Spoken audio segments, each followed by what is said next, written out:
श्रीगुरुभ्यो नमः। हरिः ओम्। अथ श्रीशिवापराधक्षमापणास्तोत्रम्। आदौ कर्म प्रसंगात् कलयति कलुषं मातृकुक्षौ स्थितं मां विन्मोत्रा मेध्य मध्ये कथयति नितराञ्जाठरो जातवेदाः। यद्यद्वै तत्र दुःखं व्यथयति नितरां शक्यते केन वक्तुम्। क्षन्तव्यो मे पराधः शिव शिव शिव भो श्रीमहादेव शम्भो। बाल्ये दुःखातिरेकान्मललुलितवपुस्तन्यपाने पिपासु नो शक्तश्चेन्द्रियेभ्यो भवमलजनिता जन्तवो मान्तुदन्ति। नानारोगातिदुःखाद्रुदितपरवशः शङ्करं न स्मरामि। क्षन्तव्यो मे पराधः शिव शिव शिव भो श्रीमहादेव शम्भो। प्रौढोऽहं यौवनस्थो विषयविषधरैः पञ्चभिर्मर्मसन्धौ दष्टो नष्टो विवेकः सुतधनयुवतिः स्वादसौख्ये निषण्णः। शैवे चिन्ताविहीनं मम हृदयमहो मानगर्वाधिरूढम्। क्षन्तव्यो मे पराधः शिव शिव शिव भो श्रीमहादेव शम्भो।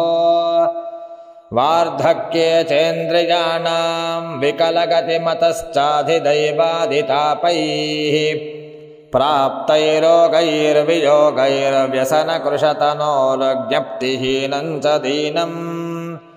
मिथ्यामोहाभिलाषैर्भ्रमति मम मनो धूर्जटेर्ध्यानशून्यम्। क्षन्तव्यो मे पराधः शिव शिव शिव भो श्रीमहादेव शम्भो।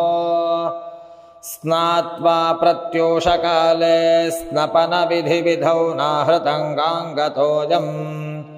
पूजार्थं वा कदाचिद्बहुतरगहने खण्डबिल्वीदलं वा नानीता पद्ममाला सरसि विकसिता गन्धपुष्पैस्त्वदर्थम्। क्षन्तव्यो मे पराधः शिव शिव शिव भो श्रीमहादेव शम्भो।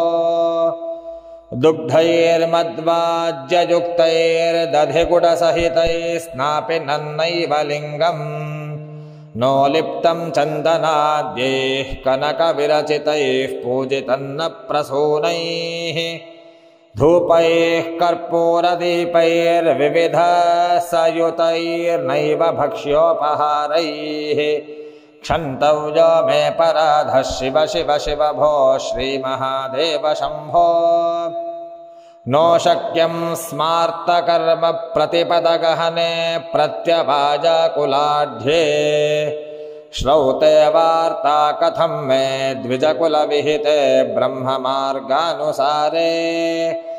तत्त्वज्ञाते विचारे श्रवणमननयोः किन्निदिध्यानि सव्यम्। क्षन्तव्यो मे पराधः शिव शिव शिव भो श्रीमहादेव शम्भो। ध्यात्वा चित्ते शिवाख्यं प्रचुरतरधनं नैव दत्तं द्विजेभ्यो। हव्यन्ते लक्षसङ्ख्ये हृतवः वदनेनार्पितं बीजमन्त्रैः। नो तप्तङ्गाङ्गतीरे व्रतजपनियमैर्रुद्रजाप्यन्न जप्तम्। क्षन्तव्यो मे पराधः शिव शिव शिव भो श्रीमहादेव शम्भो। नग्नो निस्सङ्गशुद्धस्त्रिगुणविरहितो ध्वस्तमोहान्धकारो नासाग्रन्यस्तदृष्टिर्विदितभवगुणो नैव दृष्टः कदाचित्। उन्मन्यावस्थया त्वां विगतगतिमतिः शङ्करं न स्मरामि। क्षन्तव्यो मे पराधः शिव शिव शिव भो श्रीमहादेव शम्भो।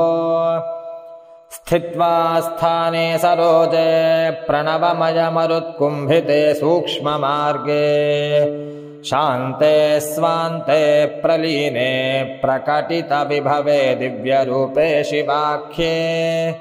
लिंगाग्रे ब्रह्मवाक्ये सकलतनुगतं शङ्करं न स्मरामि। क्षन्तव्यो मे पराधः शिव शिव शिव भो श्रीमहादेव शम्भो हृद्यं वेदान्तवेद्यं हृदयसरसिजे दीप्तमुद्यत्प्रकाशम् सत्यं शान्तस्वरूपं सकलमुनिमनः पद्मषण्डैकवेद्यं जाग्रत्स्वप्ने सुषुप्तौ त्रिगुणविरहितं शङ्करं न स्मरामि क्षन्तव्यो मे पराधः शिव शिव शिव भो श्रीमहादेव शम्भो चन्द्रोद्भासितशेखरे स्मरहरे गङ्गाधरे शङ्करे सर्पैर्भूषितकण्ठकर्णविवरे नेत्रोत्थवैश्वानरे दन्तित्वत्कृतसुन्दराम्बरधरे त्रैलोक्यसारे हरे मोक्षार्थं कुरु चित्तवृत्तिममलामन्यैस्तु किंकर्मभिः